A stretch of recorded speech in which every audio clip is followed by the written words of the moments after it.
로마서 3장 19절부터 31절까지 말씀인데요. 한 절씩 우리 교독하시겠습니다. 우리가 알거니와 무릇 율법이 말하는 바는 율법 아래 있는 자들에게 말하는 것이니 이는 모든 입을 막고 온 세상으로 하나님의 심판 아래 있게 하려 함이라. 그러므로 율법의 행위로 그의 앞에 의롭다 하심을 얻을 육체가 없나니 율법으로는 죄를 깨달음이니라. 이제는 율법 외에 하나님의 한 의가 나타났으니 율법과 선지자들에게 증거를 받은 것이라. 곧 예수 그리스도로 믿음으로 말미암아 모든 믿는 자에게 미치는 하나님의 의인이 차별이 없느니라. 모든 사람이 죄를 범하였음에 하나님의 영광에 이르지 못하더니 그리스도 예수 안에 있는 성령으로 말미암아 하나님의 은혜로 값없이 의롭다 하심을 얻은 자 되었느니라.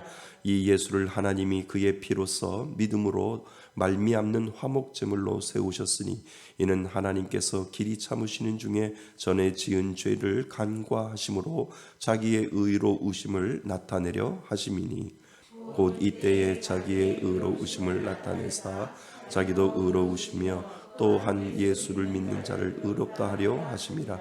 그런즉 자랑할 때가 어디냐? 있을 수가 없느니라. 무슨 법으로느냐? 행위로느냐? 아니라 오직 믿음의 법으로니라.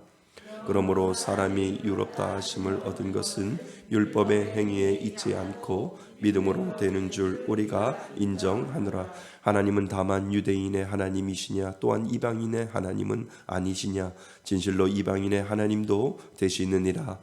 할례자들도 믿음으로 말미암아 또한 무할례자들도 믿음으로 말미암아 의롭다 하실 하나님은 한 분이시니라. 함께 읽겠습니다. 그런즉 우리가 믿음으로 말미암아 율법을 파하게 하느냐? 그럴 수 없느니라. 도리어 율법을 굳게 세우느니라. 아멘. 할렐루야. 예, 감사합니다. 이제 하이델베르크 요리문답 세 번째 시간을 갖는데요. 하이델베르크 요리문답은 특별히 그 전 거하고 연결이 되어 있어서요. 그 전에 빠지면 앞에 게 오늘 게 이해가 안 돼요. 그래서 가능하면 5분이라도 일찍 와서 내가 지난주에 빠졌으면 지난주 거를 한번 읽어보셔야 돼요. 문제도 읽어보고 그리고 답도 읽어보셔야 오늘 것이 해결이 됩니다. 그래서 늘 이 칼빈의 기독교 강연은 그렇게 안 해도 제가 설명을 해서 할 수 있는데요. 하이델베르크를 공부할 때는 늘 내가 전 시간에 빠졌으면 늘 전 시간을 보충을 하셔야 이것이 연결고리가 되어 있어서 이것이 이빨 빠지듯이 빠지면 목사님이 무슨 얘기를 하는 거야 이렇게 이해가 안 될 경우가 있는데요. 그래도 다행인 것은 계속해서 웨스트민스터 소요리 문답하고 칼빈의 기독교 강요를 해왔기 때문에 좀 이빨이 빠져도 이해는 되시는데 더 구체적으로 내가 좀 배우고 싶고 더 구체적으로 내가 알려면 연결고리를 계속해서 만들어 놓으셔야 돼요. 자, 우리 지난 시간에요. 우리가 지난 시간에 거를 우리가 한번 살펴보아야 되는데요. 유일한 위로에 이르는 길이 있다고 이야기를 했어요. 유일한 위로의 길. 그러니까 그 위로를 누가 주시죠? 하나님이 주시잖아요. 하나님이 주시는데 그 유일한 위로의 길에 들어가기 위한 세 단계가 있다라고 말씀을 드린 것 기억 안 하셔야 돼요. 기억하시면 안 돼요. 머리가 아파요. 그러니까 제가 설명해 드릴게요. 자, 유일한 위로의 길에 들어가는 세 가지 단계가 있는데 먼저 내 마음속에 뭐가 와야 돼요? 비참함.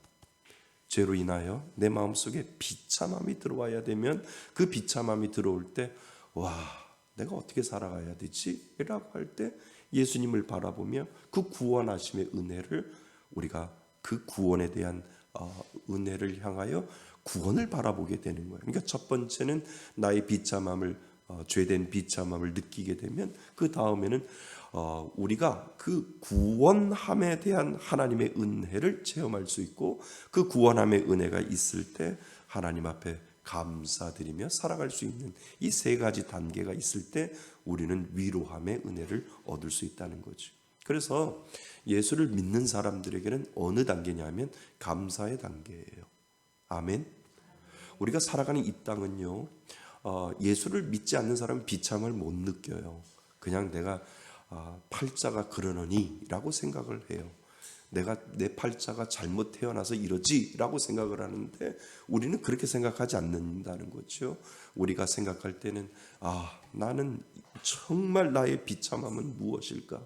이 비참함을 해결할 사람은 누구일까? 이 비참함을 뚫고 지나갈 수 있는 것은 무엇일까? 라고 할 때 하나님의 은혜가 내 가운데 들어올 때, 그때 구원의 은혜를 얻을 수 있고, 그 구원의 은혜가 깨달아질 때마다 우리들의 삶은 감사의 삶으로, 잘 돼도 감사, 안 돼도 감사, 하나님 모든 영광을 하나님 앞에 올려드립니다 라고 해서 그 감사의 삶을 살다가 하나님이 부르시면 그때 하나님 앞에 가는 것, 그것이 우리들의 유일한 위로에 이르는 길이라고 우리가 지난 시간에 살펴보았습니다. 그래서 이제 문 3번 그 하이델베르크 요리문답 세 번째 시간부터는 계속해서 우리들의 비참함이 무엇인지를 계속해서 설명을 해주고 있다라고 하는 거예요. 그래서 우리가 요리문답 3번 가기 전에 2번에 보면은요, 2번 맨 앞에 보시면은 요리문답 2번에 보시면 비참과 구원과 감사의 체험으로 우리는 깊이 알아간다라고 할 때 이 요리문답 3문부터 시작해서 11문까지는 우리의 비참함을 계속해서 밝혀주고 있고요. 그리고 12문부터 85문까지는 예수 그리스도의 그 구원, 죄인의 구원이 어떻게 이루어지는지를 계속해서 성경을 통해서 이 하이델베르크 요리문답이 설명을 해주고 있고, 그리고 나서 86문부터 129문까지 있다 그랬죠. 129문까지는 계속해서 너는 이 땅을 살아갈 때 어떻게 하면 감사의 삶을 살아갈 수 있겠는가라고 해서 감사에 초점을 맞춰서 이야기를 해주고 있다라고 하는 거예요. 그런데 그거 기억나세요? 모든 성경은 이 세 가지 안에 다 들어있다는 거예요. 인간의 비참함이 어떠한 구절을 읽어도, 어떠한 그 파라그라프를 읽어도, 어떠한 성경의 구절을 읽어도 그 가운데 인간의 비참함이 드러나고요, 그 가운데 하나님의 구원의 손길이 펼쳐지고, 그 가운데 하나님의 그 하나님 앞에 감사하는 하나님 앞에 영광 돌리는 그 영광 돌리는 감사의 삶이, 이 세 가지가 성경 어느 곳을 찾아봐도 하나님의 은혜가 이 세 가지 범주 안에 분명히 들어있다라고 하는 거예요. 그러니까 성경 읽을 때도 이러한 관점으로 읽는 거예요. 여기서 분명히 하나님은 인간의 비참함을 이야기하실 거야. 그리고 나서 인간의 비참함으로 끝나는 것이 아니라 하나님의 그 구원의 손길이 어딘가 나타날 거야. 그리고 하나님의 구원의 손길이 나타났을 때 와우, 하나님 멋쟁이, 하나님 어메이징, 하나님 서프라이즈, 하나님 감사합니다라고 하는 하나님 앞에 영광 돌릴 수 있는 그러한 삶의 문장들이 다 들어있다라고 하는 거예요. 그래서 지난 시간에 안 오신 분들 보면은요, 요리문답 2번의 2페이지를 한번 보세요. 요리문답 2페이지 없으세요? 없으시구나. 요리문답 2번의 2페이지에 보면 시편 40편 찾아보세요. 지금 성경에 시편 40편에 찾아보면 시편 40편에도 이런 이야기가 있어요. 우리를 기가 막힐 웅덩이와 수렁. 시편 40편 좀 찾아볼까요?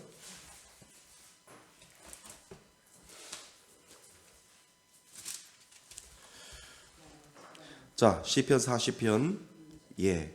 내가 여호와를 기다리고 기다렸더니 귀를 기울이사 나의 부르짖음을 들으셨도다. 그 다음요, 나를 기가 막힐 웅덩이와 수렁에서 끌어올리시고. 그러니까 나를 기가 막힐 웅덩이와 수렁은 뭐예요? 나의 비참함이에요. 그지요? 비참함 속에서 보세요, 내 발을 반석 위에 두사 구원을 주시는 거잖아요. 그지요? 여기도 구원이 나타나는 거예요. 그리고 내 걸음을 견고하게 하셨도다. 그 다음에 3절 보세요. 새 노래 곧 우리 하나님께 올릴 찬송을 누구 입에? 내 입에 두셨으니 라고 되어 있기 때문에 이 시편 40편에도 세 가지가 다 들어있다라고 하는 거예요. 그러니까 나의 비참함, 그리고 나를 건져주시는 그 하나님의 구원의 손길, 그리고 내 새 노래 곧 우리 하나님께 올릴 찬송을 내 입에 두셔서 나는 그 하나님을 찬양합니다 라고 하는 그 믿음의 고백을 할 수 있도록 모든 세 가지 범주 안에 들어있다라고 되어 있다라고 하는 거예요. 이거보다 더 짧은 거가 뭐냐면 시편 50편 15절 한번 보세요. 이것만 보고 우리 넘어가겠습니다. 시편 50편 15절 보세요. 환난 날에 나를 부르라. 내가 너를 건지리니 내가 나를 영화롭게 하리로다. 여기에서 세 가지가 다 들어있어요. 자, 한 가지는 비참함이 뭐예요? 환난 날이잖아요. 그잖아요. 그러니까 환난 날에 그리고 나를 부르라. 내가 너를 건지리라. 이게 뭐예요? 구원이잖아요. 그러니까 환난 날에 나를 부르라. 내가 너를 건지리니 내가 나를 영화롭게 하리라. 하나님 앞에 감사하는. 그러니까 이 세 가지 이 안에 모든 성경을 따지고 보면 하나님의 나 인간의 비참함, 죄로 물든 비참함, 그 가운데 하나님의 손길, 그리고 나서 하나님 멋쟁이, 할렐루야, 하나님 앞에 영광 돌리는 모든 범주가 이 세 가지 범주 안에 들어있다라고 하는 거예요. 그러니까 하이델베르크 요리문답이 이걸로 풀어낸 거예요. 모든 성경을 다 이걸로 풀어낸 거예요. 그러니까 내가 성경을 통독하고 성경을 읽을 때 분명히 이 세 가지 범주에서 해석하려고 노력하고 이 가운데 하나님의 구원을 찾아내고 이 가운데 하나님께 영광 돌릴 수 있도록 만들어 놓는 것을 찾아내면 성경을 제대로 읽고 있다라고 하는 거예요. 그러니까 성경이 이렇게 되어지고 있다라고 하는 이 작은 문장, 그리고 큰 파라그래프, 그리고 성경의 전체적인 것, 창세기부터 시작해서 요한계시록까지 인간의 비참함을 이야기하잖아요. 그 가운데 예수님이 오셔서 건져주시고 하나님 이 땅을 떠날 때 하나님 앞에 영광 돌리며 내 삶을 감사의 고백을 하며 가겠습니다 라고 하는 이 성경 전체가 비참함과 구원과 뭐예요? 감사의 삶을 우리들에게 보여주고 있다. 이것이 지난 시간의 내용이지요. 자, 오늘 요리문답 세 번째. 자, 세 번째 우리 질문 한번 읽어볼까요? 질문입니다. 시작. 당신의 죄와 비참함을 어디에서 압니까? 어디에서 알아요? 너무 쉽잖아요. 그죠? 자, 답 읽어보겠습니다. 시작. 하나님의 율법에서 나의 죄와 비참함을 압니다. 그 율법이 뭐예요? 성경이잖아요. 그죠? 그러니까 우리의 비참함, 그러니까 문 3번부터 시작해서 계속해서 우리 인간의 죄로 인해서 비참함이 무엇인지를 이 사람이 그 하이델베르크 요리문답을 작성하면서부터 너희들은 끝까지 비참할 건데 그 비참에 대한 죄로 인한 비참함까지 우리가 한번 들어가 보자 라고 이야기를 해서 문 3번부터 시작해서 우리의 비참함을 이야기를 해주고 있다는 거죠. 근데 우리가 다 아는 내용이에요. 당신의 죄와 비참함을 어디서 알아낼 수 있느냐라고 할 때 그 답은 무엇이냐면 하나님의 율법에서. 그리고 율법이 하나님의 성경이잖아요. 그죠? 성경에서 나의 뭐와 죄와 뭐를 비참함을 알게 된다라고 하는 거예요. 자, 이것을 지금 문 3에서 우리들에게 질문을 할 때 이것을 우리가 하나하나 당연한 거지만 다시 한번 짚고 넘어갈 필요가 있다라고 하는 거지요. 자, 우리 죄와 비참에 관한 지식 우리가 로마서 3장 19절에서부터 31절까지 읽었는데 이것을 읽어보다 보면 우리는 하나님의 구원의 은혜가 필요하고 우리는 죄로서 구원받을 수 없는 존재다라고 하는 것을 우리가 알게 되는 거죠. 자, 이해되셨죠? 잘 따라오시죠? 예, 잘 따라오셔야 돼요. 자, 당신의 죄와 비참함을 어디에서 합니까? 라는 이 질문을 바로 알기 위해서 비참함이라는 말의 의미를 우리는 이해해야 합니다. 그죠? 비참함이라는 것을 먼저 우리는 이해를 해야 합니다. 이 비참함은 로마서 7장에서 바울이 사용한 곤고함이라는 말과 말과 같은 뜻을 가진 말이에요. 그러니까 비참함이나 인간의 곤고함이나 같은 말이에요. 같은 어원이에요. 그러니까 사도 바울이 그랬잖아요. 오호라 나는 곤고한 자로다 라고 할 때 이 곤고가 바로 인간의 비참함이라는 거예요. 사도 바울은 그걸 깨달았다는 거예요. 이 사망의 법에서 누가 나를 건져내더라. 오호라 나는 곤고한 자로다. 나는 비참한 자로구나. 아무리 내가 하나님의 뜻대로 살려고 해도 내 안에 여전히 죄가 나를 붙잡아서 그 죄가 나를 끄집어내려고 자꾸 잡아다니는구나. 오호라 나는 곤고한 자로다. 사도 바울만 그렇다고요? 우리도 그렇다라고 하는 것을 지금 이야기를 해주고 있다는 거죠. 자, 즉 오호라 나는 곤고한 사람이다. 이 사망의 몸에서 누가 나를 건져내랴. 바울의 곤고하다는 이 고백은 우리의 죄 때문에 하나님과의 뭐가 끊어지고 교제가 끊어지고 하나님으로부터 멀리 떨어져 있는 쫓겨난 자가 된 것을 의미합니다. 비참함이라는 것은 죄책감이 아니라 실제로 뭐의 결과?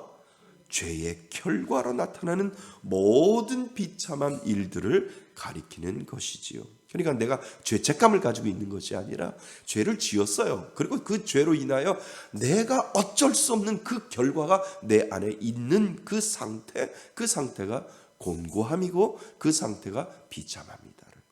사도 바울이 감회 속에서 예수를 만나도 여전히 내 안에 죄성이 있고 여전히 내 안에서 죄를 짓고 싶은 그 죄성이 나를 계속해서 나를 끄집어내니 잡아당기고 있으니까 오호라 나는 곤고한 자로다 라고 하는 이 고백을 우리들에게도 지금 가르쳐주고 있다라고 하는 거죠.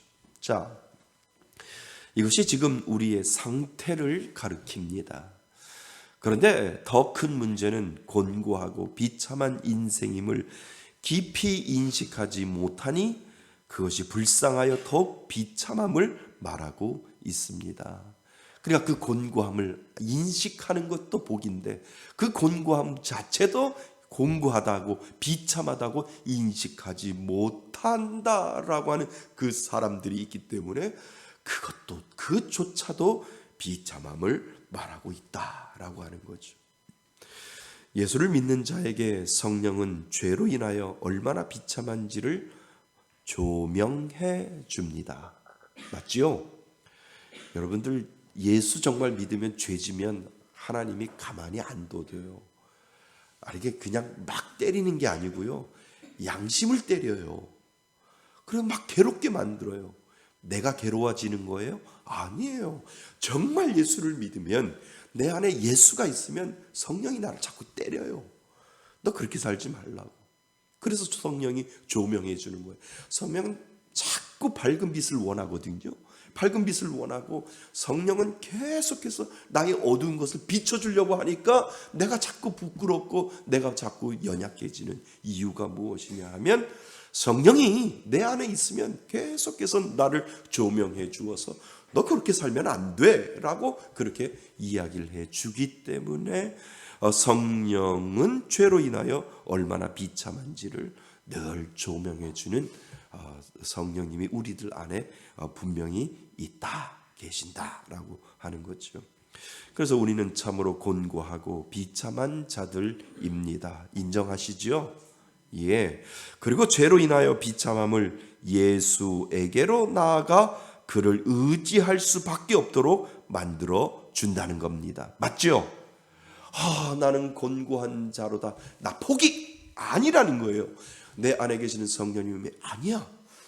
You have hope. 너는 정말 희망이 있는데 누구에게로 가면? 누구에로 가면? 예수 그리스도 안으로 가면 너는 살 수 있어 라고 계속해서 나를 어디로 밀어넣는 거예요? 십자가로 계속 나를 밀어넣고 있다라고 하는 거죠. 그래서 비참함을 알고 경험한 그 지식이 살아나서 죽어서나 유일한 위로가 되시는 그리스도를 필요로 하는 자리까지 우리를 이끌어 주는 것이 되어야 합니다. 그래서 문 3은 우리를 그곳으로 뭐해요? 안내합니다. 그런데 아무도 인간의 죄와 비참함을 다 알지 못합니다. 우리가 다 알까요? 우리의 비참함과 우리의 죄를 다 알까요? 우리는 몰라요. 우리의 감정으로 다 알 수 있다고요? 아니에요. 감정은 상당히 주관적이에요. 그래서 그 주관적인 그 감정이 나의 비참함과 죄를 다 알 수 있다고요? 아니에요. 성경은 그렇게 이야기하고 있지 않다는 거죠. 우리는 자신의 죄인이라는 것과 나는 나를 구원할 수 없다는 것과 그리고 나 자신이 주 예수 그리스도에게 나아가 그를 믿고 그에게 나를 맡기기에 충분한 지식을 가지면 됩니다. 그죠? 예. 자, 그 다음에 믿지 않는 사람들이 비참함을 이야기할 때 믿지 않는 사람들도 비참함을 이야기를 해요. 믿는 사람들도 비참함을 이야기하고 믿지 않는 사람들도 비참함을 이야기할 때 그 비참함을 남 탓으로 찾습니다. 누가? 믿지 않는 사람들이요. 자, 나의 비참함은 그 사람을 만나서부터이다. 이런 얘기 하잖아요. 안 그래요? 믿지 않는 사람들은 남에서 자기의 비참함을 찾아요. 자기 자신에 대해서 비참함을 찾는 게 아니라 나의 비참함은 나의 출생이 뭐해서? 불운해서 그렇다. 이렇게 이야기하는 사람도 있고요. 나의 비참함은 나의 불운 탓이다. 나의 팔자다. 이렇게 이야기하는 사람도 있다라고 하는 거죠. 믿지 않는 사람들이요. 사람은 누구나 다 자기와 자신의 행동을 합리화시키려는 경향이 있습니다.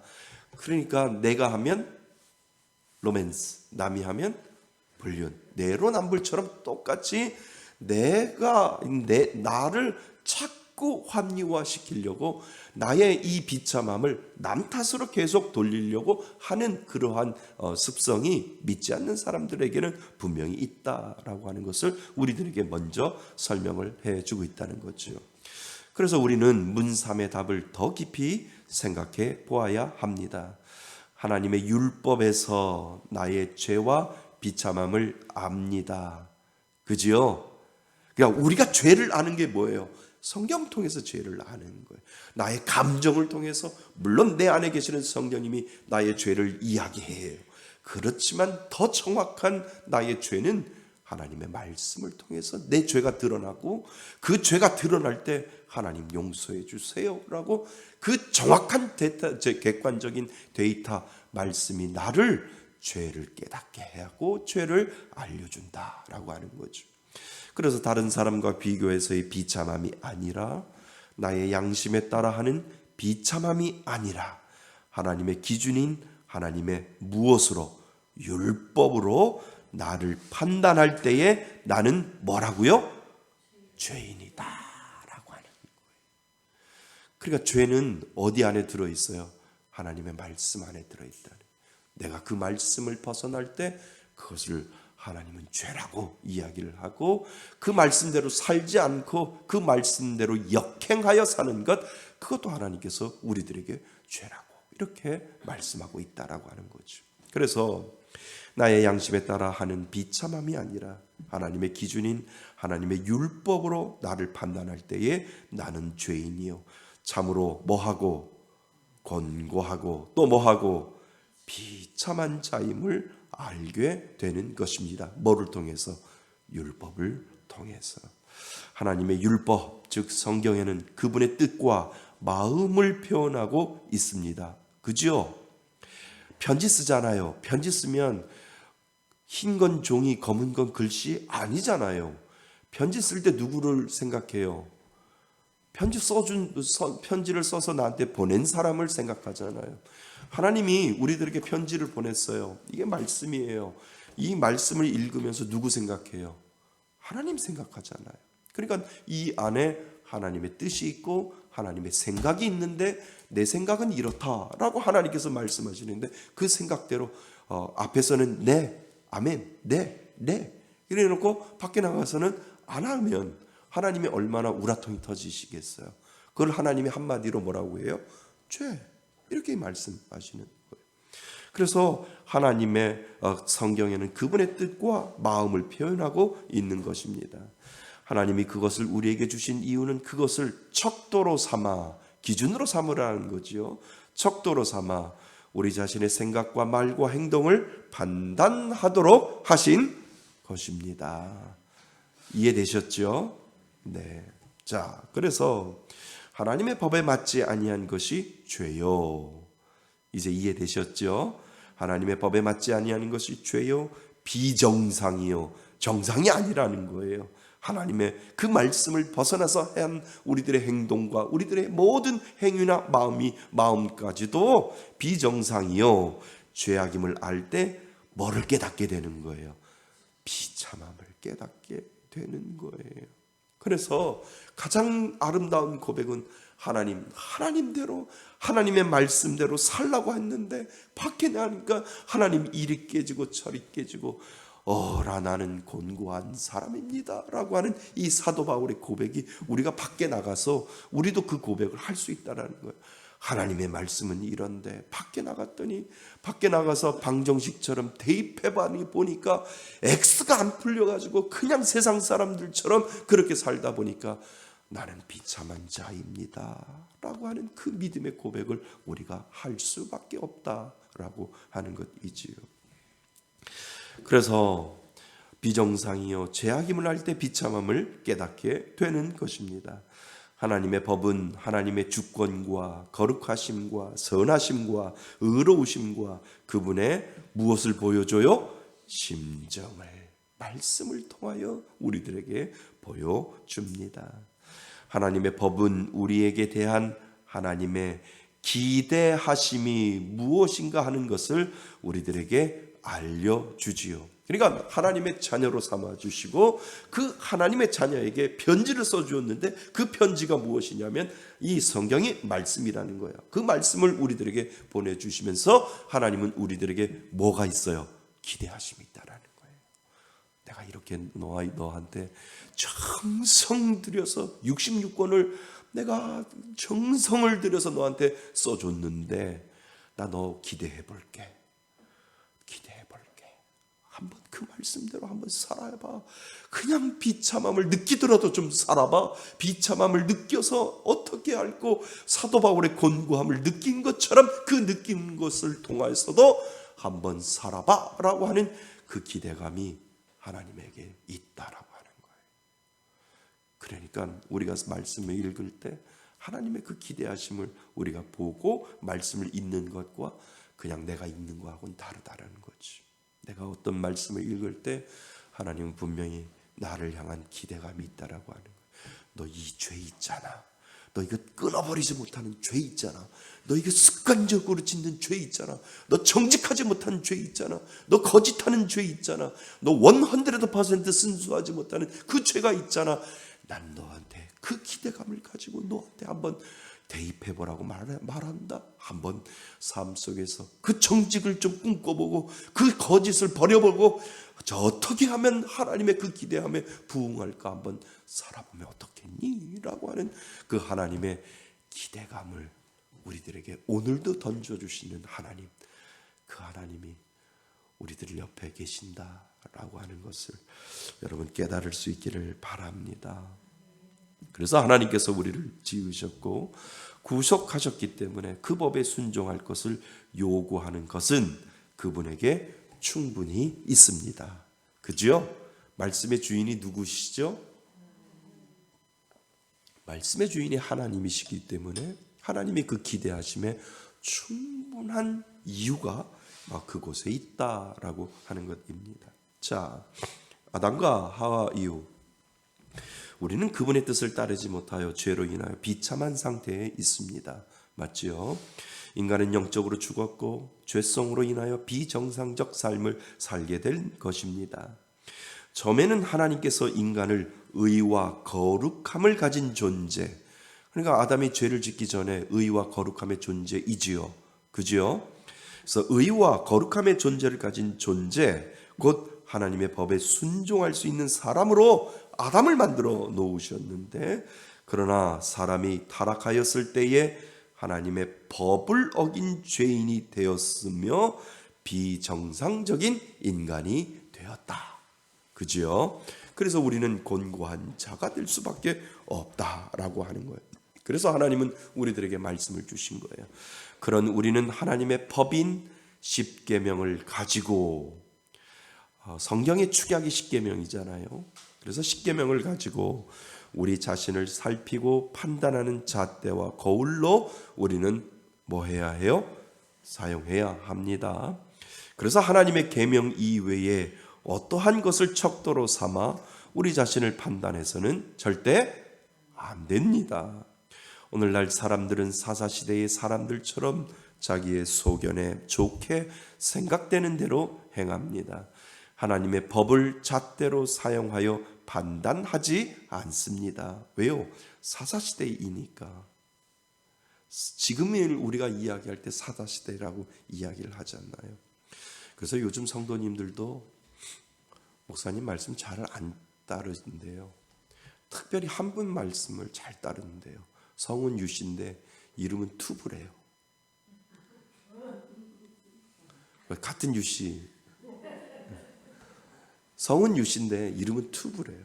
그래서 목사님들이 이 오프라인에서 아무리 이야기를 해도 유튜브 목사님은 그렇게 이야기 안 하시던데요. 이렇게 이야기를 한다. 그러니까 이게 참 의미 있는 이야기예요. 의미 있는 이야기라서 이 잣대가 하나님의 말씀이 되어야 하는데, 사실 유튜브 목사님들은 좋으신 목사님들도 많지만 걸러내지 못한 목사님들도 많거든요. 이단도 있고 다락방도 있고 그리고 신천지도 있고, 그리고 참예수교 요로 쭉 가면 이단 참예수교 건물이 있어요. 참예수교도 설교를 해요. 듣다 보니까 이상하더래요. 보니까 참예수교, 중국에서 나온 이단 있잖아요. 우리 옛날에 그 구산동에 있을 때 건물 살려고 했던 그 참예수교가 이쪽 골목으로 쭉 가다 보면 있어요. 그러니까 걸러내지 아니한 그 유튜브에서 방송되는 수많은 목사님들의 설교들이 있는데, 그 목사님들의 설교를 들어서 그것이 잣대가 되고, 사실 이 목사님은 성도를 알잖아요. 어떻게 우리 하나님이 맡겨주신 양들을 잘게 잘 소화시킬 수 있도록 이것을 어떻게 풀어서 잘 설명할까라고 하는 그 마음으로 풀어서 설명을 해주려고 하는데, 사실 유튜브 목사님들은 우리 몰라요. 우리는 그 목사님을 알지만 그 유튜브 목사님들은 여러분들이 대상이 아니라는 거예요. 그냥 그 하시는 거예요. 그런데 사실 오프라인으로 목사님들, 담임 목사님들 설교하시고 할 때는 그 성도님 맡겨주신 그 양들을 위하여 열심히 어떻게 하면 소화가 잘 되게 잘 드시게 할까라고 하는 그 고민과 그 기도로 말씀을 준비하고, 우리 교회 수준은 이 정도 수준이기 때문에 여기에 맞춰야 돼. 우리 교회 성도님들은 아직 연약하기 때문에 여기에 맞춰야 돼 라고 해서 잘게 소화시키고 잘게 만들어서 그 양을 먹일 수 있는 그 양질의 그것을 할 때는 유튜브 목사님보다 훨씬 낫다라고 하는 거예요. 물론 유튜브에서 유명한 목사님들 설교 저 들으라고 말씀을 드려요. 그렇지만 우리 목사님은, 저 목사님은, 유튜브의 목사님은 나를 알지 못하지만 우리 목사님은 나의 사정을 알고 계시지. 이거가 다른 거예요. 이거가 다른 거예요. 그래서 우리가 정말 하나님의 법의 잣대를 잘 가지고, 그래서 유튜브 목사님에서 유명한 목사님은 모르지만 좀 이상하다라고 하면 거기에 빠지면 안 돼요. 이단들도 얼마나 많은지 몰라요. 그래서 그 잣대를 우리가 잘 찾아서 우리가 그 잣대를 세워 나가는 것도 참 필요하고 중요하다라고 하는 것을 오늘 우리들에게 이야기를 해주고 있습니다. 자, 오늘날 사람들은 그래서 하나님의 법을 잣대로 사용하여 판단하지 않습니다. 하지만 믿는 사람들은 세상의 그 어떤 기준도 우리의 척도로 삼아서는 안 됩니다. 오직 하나님의 법을 척도로 우리는 삼아야 합니다. 아멘. 예. 자, 우리는 하나님의 법으로 인도받고 판단하면서 살아갑니다. 맞지요? 그래서 하나님의 계명에 맞추어 보고 잘못한 것은 회개해야 하고, 그리고 하나님의 법이 요구하는 대로 순종하는 삶을 우리는 살아야 합니다. 하나님의 거룩한 계명만이 나의 비참함을 더욱 정확하게 알게 하고 깨닫게 합니다. 맞죠? 하나님의 법이, 하나님의 그 잣대인 하나님의 법이 나를 비참하게 하는 거예요. 그리고 나의 법을 깨닫게 하고 하나님을 정확하게 알게 하도록 만들어 준다는 거죠. 이렇게 되어야만 우리는 복음인 예수 그리스도의 구속의 은혜만 의지할 수 있습니다. 무슨 말씀인 줄 알죠? 나의 비참함을 알면 알수록 나의 시야는 누구한테로? 예수 그리스도, 나를 구원하신 복음의 예수 그리스도를 향할 수 있도록 그렇게 만들어 놓았다는 거죠. 따라서 하나님의 율법으로 죄와 비참함을 깨닫지 못하는 자는 복음이 증거하는 예수 그리스도를 구주로 영접할 필요를 느껴요, 못 느껴요? 느끼지 못해요. 느끼지 못한다는 거예요. 죄와 비참함을 아는 자라야 무엇의 필요를 느낄 수 있어요? 구원의 필요를 느낄 수 있다라고 하는 거예요. 그러니까 구원에 대한 첫 걸음이 죄를 깨달음이라는 거예요. 하나님이 내 안에 오셔서 구원의 은혜를 주실 때 제일 먼저 깨닫게 하는 것이 죄와 비참함으로 우리를 깨닫게 할 때 우리는 그 구원의 길에 걸어갈 수 있다라고 하는 거죠. 그러므로 죄와 비참함의 무거운 짐이 나를 어디로 이끄느냐 하는 것이 매우 중요합니다. 여기부터 중요해요. 살다 보면 많은 방향으로 나를 이끌지만 나의 마음을 예수 그리스도로 자꾸만 이끌어 주시는 것은 뭐일까요? 축복이라는 거예요. 그러니까 보세요. 죄와 비참함이 무게를 느껴요.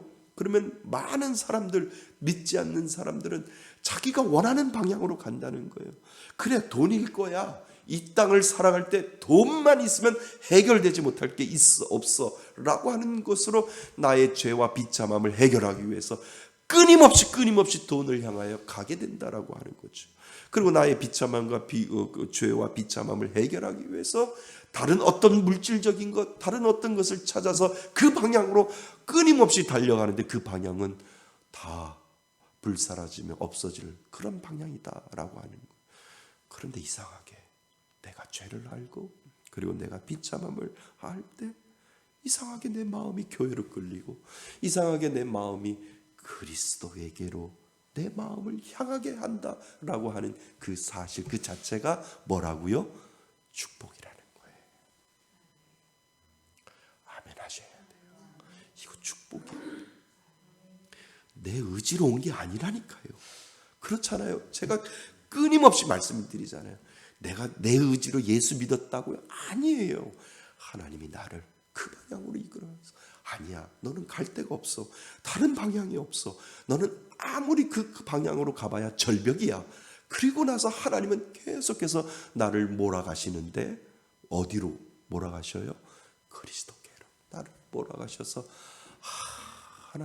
하나님밖에 없네요. 하나님이 나를 이끌어가시고 하나님이 나를 그곳으로 이끌어가시는 이는 나의 의지가 아니라 계속해서 하나님이 나를 그 방향으로 몰고 가시네요.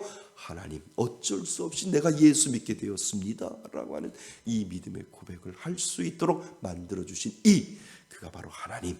그렇기 때문에 그것이 바로 축복이다 라고 하는. 그래서 예수 믿는 것이 복이고 예수 믿는 것이 축복이다 라고 하는 것입니다.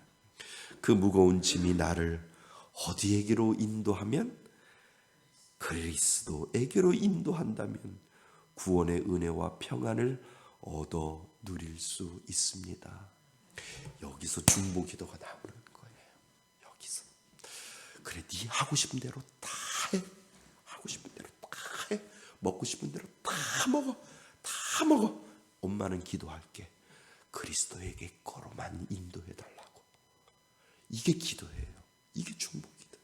너 아직 젊어서 그렇지? 그래, 하고 싶은 대로 다 해. 엄마는, 아빠는 너를 위해서 기도할 텐데 너 막다른 골목에서 계속해서 하나님이 너를 그리스도에게로 향하도록 만들어 달라고 나는 옆에서 계속해서 기도할 거야 라고 하는 것이 우리들에게 중보기도라고 하는 거예요. 살아있을 날이 얼마 남지 않은 분들이 불쌍한 거지. 아직 살아있을 날이 많이 있으면 계속해서 하나님이 우리들에게 중보기도 하게 만들어 놓는 이유가 무엇이냐. 그래, 네 마음대로 해, 마음대로 해. 그렇지만 나의 기도는 너가 막다른 골목에 갈 때마다 좌양좌 우양우 해서 누구에게로? 하나님에게로, 예수 그리스도에게로 그 방향이 가도록 나는 오늘도 기도하고 내일도 기도하고 모레도 기도할 거야 라고 하는 그 믿음의 고백을 계속해서 중보기도할 때 하나님은 그 은혜를 여러분들이 기도하는 자에게 분명히 주실 줄 믿습니다. 우리도 그렇게 됐단 말이에요. 그지요? 우리도 그 은혜를 가지고 여기까지 왔잖아요. 그러니까 하나님, 내 힘으로 할 수 없으나 하나님이 자꾸 좌양좌우양우 만들어서 하나님 쪽으로 가게 해주세요. 실패해도 하나님 쪽으로 가게 하고 잘 돼도 하나님 쪽에 가게 하고 모든 생각을 하나님만 포커스 맞추게 해주세요. 우리가 중보기도할 때 엄마 역시 하나님밖에 없어. 어느 순간에 이 믿음의 고백을 할 수 있도록 하나님께서 선택한 자녀는 그렇게 만들어 놓으신다는 거죠. 그러니까 너무 염려할 필요 없어요. 마음대로 해놓고 나는 기도할 거야. 그게 정답이라니까요. 그 무거운 짐이 나를 그리스도에게로 인도한다면 구원의 은혜와 평안을 얻어 누릴 수 있습니다. 수고하고 무거운 짐진 자들아 다 내게로 오라. 내가 너를 쉬게 하리라. 이 말씀이 내 마음에 비수처럼 꽂히는 것은 은혜요 축복이다. 아멘. 맞습니다. 그래서 하나님 비수처럼 꽂히게 하여 주셔서 하나님께로만 그 비참함과 죄의 곤고함과 그 죄의 비참함을 느끼면 느낄수록 하나님께로만 점점점 향하여 갈 수 있게 해달라고 우리는 중보기도해야 될 줄 믿습니다. 예, 그래서 결론, 우리의 죄와 비참함은 절대적인 거지요. 우리는 죄인이기 때문에 절대적입니다. 사람의 양심이나 경험으로는 그러한 것을 알 수 없고 오직 하나님의 율법으로만 깨달을 수 있습니다. 우리가 공부한 거 정리하는 겁니다. 문 3의 답은 아주 간단합니다. 아이들이라도 금방 외울 수 있지요. 그러나 그 깊이는 평생 동안 알아가도 다 알 수 없을 만큼 깊습니다. 나의 죄와 비참함은 오직 하나님의 율법에서만 알 수 있습니다. 아멘. 사진 괜찮죠? 네.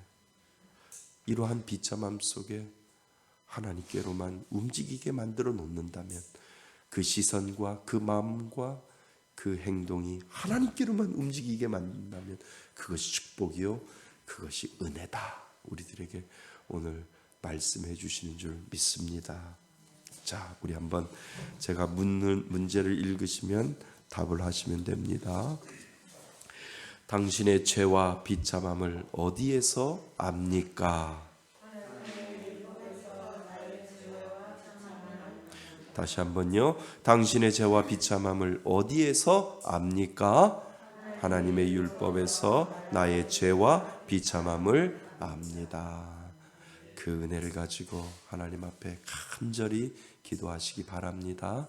특별히 여러분들 중보기도 하시는 여러분들의 자녀들, 또 여러분들이 생각나시는 분들 위해서 기도할 때 하나님 비참함 느끼게 하시고 죄에 대한 곤고함 느끼게 하여 주셔서 자꾸 하나님 쪽으로, 예수 그리스도 쪽으로 몰아가 주시옵소서. 저는 단지 기도할 뿐입니다. 이 기도를 하나님 앞에 올려드릴 수 있기를 바랍니다.